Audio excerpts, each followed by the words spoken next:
Haleluya, haleluya, haleluya. Salam saudaraku. Ratapan 3 ayat 22 sampai 23. Sebab kebaikan Bapa Yahweh tidak pernah berhenti dan rahmatnya tidak pernah berkesudahan, selalu baru setiap pagi. Kita kembali mengucap syukur saudaraku. Kita bisa bangun pada pagi hari sesungguhnya semuanya oleh karena kebaikan dan rahmat Bapa Yahweh di dalam kehidupan kita.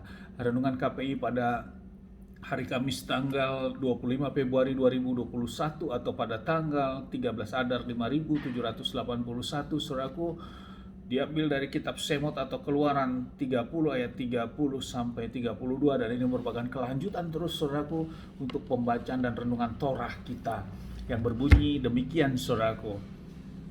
Dan haruslah engkau mengurapi Harun dan anak-anaknya dan menguduskan mereka untuk bertindak sebagai imam bagiku. Dan haruslah engkau berbicara kepada Bani Israel dengan mengatakan, inilah minyak urapan kudus bagiku, bagi generasi-generasimu. Minyak ini tidak boleh dioleskan pada tubuh manusia, dan engkau tidak boleh membuat seperti itu dengan ukuran ramuannya. Ini suatu kekudusan, inilah kekudusan bagimu. Saudaraku, ini adalah kelanjutan di mana Bapa Yahweh memerintahkan di dalam membuat suatu minyak urapan saudaraku. Dan ini menjadi bagian dalam tabernakel atau kemah pertemuan ini. Karena minyak urapan ini saudaraku akan digunakan untuk mengurapi perkakas-perkakas yang ada di bait Elohim dan juga mengurapi Harun saudaraku dan anak-anaknya sebagai imam. Jadi saudaraku, minyak urapan yang Bapak perintahkan ini terbuat bahannya meliputi ada campuran ramuan-ramuan, dan tentu bahan intinya adalah si minyak itu sendiri, yaitu ramuannya ada mur yang murni, ada kayu manis, ada balsem, ada kayu teja, dan ada minyak zaitun. Jadi bahan dasarnya adalah dari minyak zaitun saudaraku yang dicampur dengan ramuan-ramuan yang di atas tadi. Dan inilah menjadi suatu minyak kekudusan bagi Bapa Yahweh. Dan minyak ini digunakan untuk mengurapi saudaraku. Urapi itu adalah dari atas, diberikan di atas kepala saudaraku. Cukup sampai di situ. Dan dilarang untuk minyak urapan digunakan kepada bagian tubuh yang lain atau bagian tubuh yang sakit. Di kaki yang sakit diambil minyak urapan, diolesin saudaraku. Dan itulah yang terjadi kondisi sekarang ini saudaraku. Ada yang memakai minyak urapan dengan pengajaran inilah minyak urapan dengan tempat-tempat yang dibuat, olesilah yang sakit, bagian yang sakit diurapi dengan minyak itu saudaraku. Tentu ini tidak sesuai dengan kitab suci atau Alkitabiah. Hal ini saudaraku kita bisa lihat di dalam kitab Markus 6 ayat 13, di mana Adonai Yesus masih memerintahkan murid-muridnya saudaraku untuk pergi, dan dikatakan mereka mengusir banyak roh jahat dan mereka mengurapi banyak orang sakit dengan minyak dan menyembuhkannya saudaraku.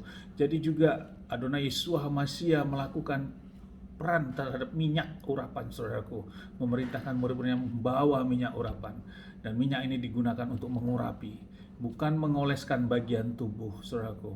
Demikian juga di Yakobus 5 ayat 14 dikatakan, adakah seorang di antara kamu yang menderita sakit, biarlah dia memanggil para tua-tua gereja, dan biarlah mereka berdoa baginya seraya mengurapi dengan minyak dalam nama Yahweh Elohim saudaraku.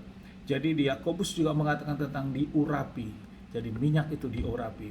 Inilah terjemahan di dalam lembaga Indonesia, lembaga transit atau ILT saudaraku. Terjemahan ILT sudah mendekati apa yang tertulis di dalam kitab yang berbahasa Hebrew atau Ibrani saudaraku. Memang di dalam lembaga Alkitab Indonesia LAI berkata olesi, namun ILT mengatakan urapan, karena dasarnya adalah kembali kepada Torah ini saudaraku, di dalam Keluaran 30 ini tentang bagaimana memperlakukan terhadap minyak urapan ini saudaraku. Kalau kita lihat lembaga Alkitab Indonesia di dalam kitab Keluaran 30 ini tentang bagaimana memperlakukan minyak ini saudaraku, dikatakan di situ bahwa dicurahkan saudaraku. Dicurahkan itu atau ditumpahkan, diurapi.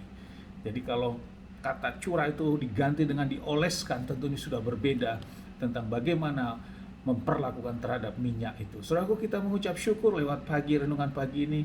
Kita dibukakan lagi suatu firman bahwa sesungguhnya memperlakukan minyak-minyak urapan yang sudah disiapkan mungkin di kihilat, dan memang bahannya harus dari minyak zaitun, saudaraku, bukan dari minyak-minyak lain atau dari minyak goreng dan minyak sebagainya.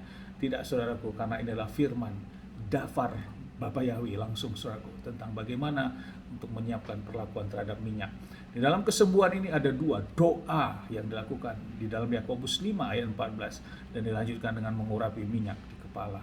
Jadi bukan kita mengimani bahwa dengan minyak ini yang dioleskan di bagian tubuh yang sakit, misalnya yang sakit di lutut, kita oleskan dengan minyak urapan yang lutut, dan kita mengimani itu sembuh. Kemudian ada minyak urapan kita pakai karena kita sakit perut, minyaknya kita kasih di perut, saudaraku.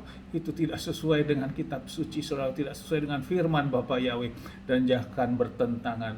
Dan kita bisa lihat apa yang terjadi, saudaraku. Tentu itu menjadi hal yang tidak sesuai firman, maka otoritasnya juga tidak akan mengalir. Mari kita renungkan hal ini dan kita mengucap syukur kita dibukakan hal pemahaman tentang bagaimana memperlakukan minyak urapan di dalam iman kita, saudaraku. Dan memang minyak urapan, Adonai Yesus HaMashiach juga memerintahkan muridnya untuk memakai itu. Namun tetap ada kuasa doa dulu, saudara, baru minyak urapan ini. Ini menjadi renungan kita. Mari maju terus dalam iman dan sukses besar buat kita. Jangan kita buka celah dan kita tetap berjuang. Dari tempat ini saya berdoa, Bapak Yahweh memberkati kita dan melindungi kita semua. Bapak Yahweh menyinari wajahnya dan memberikan kita kasih karunia. Bapak Yahweh menghadapkan wajahnya kepada kita dan memberikan kita damai sejahtera. Apapun yang saudara kerjakan, apapun yang saudara lakukan sepanjang hari ini, saya berdoa dan dengan iman kita masing-masing kita percaya bahwa semuanya akan menjadi berhasil, dan kita orang-orang yang percaya kepada Bapak Yahweh tidak dipermalukan dan hidup kita diberkati. Amin, haleluya. Shalom, saudaraku.